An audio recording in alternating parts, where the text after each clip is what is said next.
Parmi les prières auxquelles les gens sont paresseux et dans lesquelles ils ont des manquements, il y a la prière d'Al-Fajr.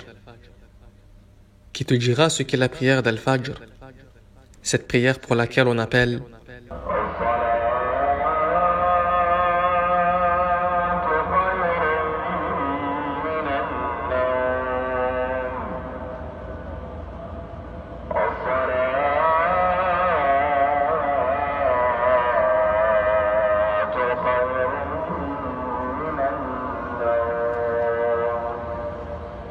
la prière est meilleure que le sommeil. Cette prière pendant laquelle les insouciants dorment, que les ignorants négligent et qui est lourde pour les hypocrites. Et ils sont, par Allah, privés d'un immense bien et d'une récompense générale. Celui qui la préserve fera partie des gens du paradis. Selon Abu Moussa, radiyallahu anhu, le prophète sallallahu alayhi wa sallam a dit: celui qui prie les deux fraîcheurs entrera au paradis. Les deux fraîcheurs, c'est-à-dire Al-Fajr et Al-Asr. La préserver sera pour le serviteur un voile contre l'enfer. Selon Umara ibn Ruwaybah, radiyallahu anhu, le prophète sallallahu alayhi wa sallam a dit: jamais le feu ne touchera quelqu'un qui a prié avant le lever du soleil et avant son coucher, c'est-à-dire Al-Fajr et Al-Asr. Celui qui l'a pris en groupe se trouve sous la protection d'Allah. Selon Samurah ibn Jundub, radiyallahu anhu, le prophète sallallahu alayhi wa sallam a dit: celui qui prie as-subh en groupe, alors il est sous la protection d'Allah. Et si la sunna d'Al-Fajr, c'est-à-dire les 2 rak'ah qu'il y a avant ceci, sont meilleures que toute cette dunya, alors que dire de la prière obligatoire? Selon Aïcha, radiyallahu anha, le prophète sallallahu alayhi wa sallam a dit: les 2 rak'ah d'Al-Fajr sont meilleures que la vie d'ici-bas et ce qu'elle contient, c'est-à-dire la prière surérogatoire. Et dans une version, elles me sont plus aimées que toute la vie d'ici-bas. Celui qui prie Al-Fajr en groupe, c'est comme s'il avait prié toute la nuit. Selon Uthman ibn Affan, radiyallahu anhu, qui a dit: j'ai entendu le messager d'Allah sallallahu alayhi wa sallam dire: celui qui prie l'Isha en groupe, c'est comme s'il avait prié la moitié de la nuit. Et celui qui prie as-subh en groupe, c'est comme s'il avait prié toute la nuit. Rapporté par Muslim. Celui qui marche vers celle-ci, Allah lui donnera la lumière complète au jour de la résurrection.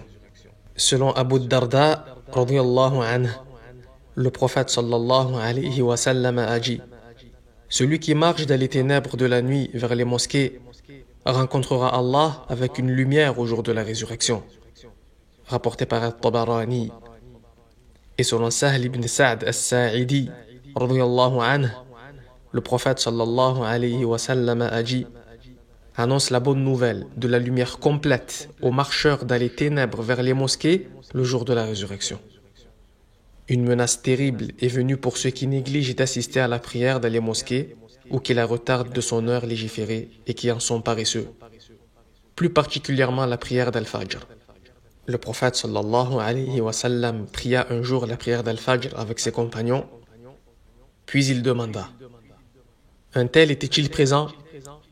Ils dirent non. Il dit: et un tel? Ils répondirent non. Alors il dit alayhi salatu wassalam: certes, ces 2 prières sont les plus lourdes pour les hypocrites. Et s'ils savaient ce qu'elles contiennent comme récompense, ils s'y rendraient même en rampant. Selon Ibn Umar, radiyallahu anhuma, qui a dit: lorsque nous perdions un homme de vue à Al-Fajr et Al-Isha, nous avions une mauvaise opinion de lui. Ainsi, le serviteur se doit de faire les causes nécessaires afin de se lever pour Salat Al-Fajr, comme mettre le réveil et ne pas faire nuit blanche. Tout comme il se doit de lire les invocations avant de dormir et d'invoquer Allah afin qu'il le place parmi les gens d'Al-Fajr et ceux qui la préservent.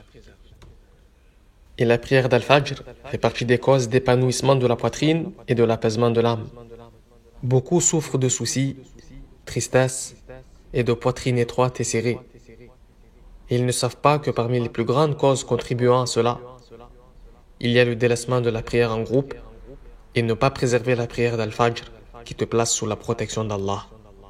Et il suffit aux gens d'Al-Fajr, comme honneur et fierté, qu'Allah questionne à leur sujet et que les anges témoignent pour eux chez leur Seigneur qu'ils font partie de ceux qui sont assidus à Al-Fajr.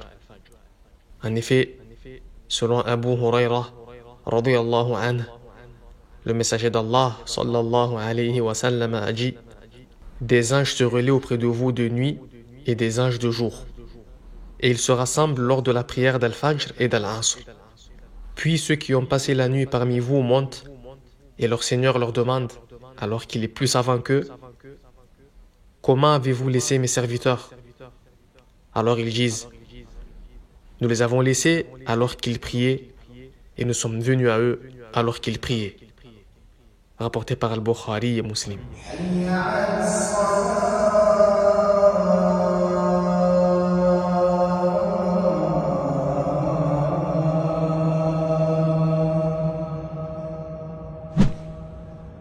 حي على الصلاة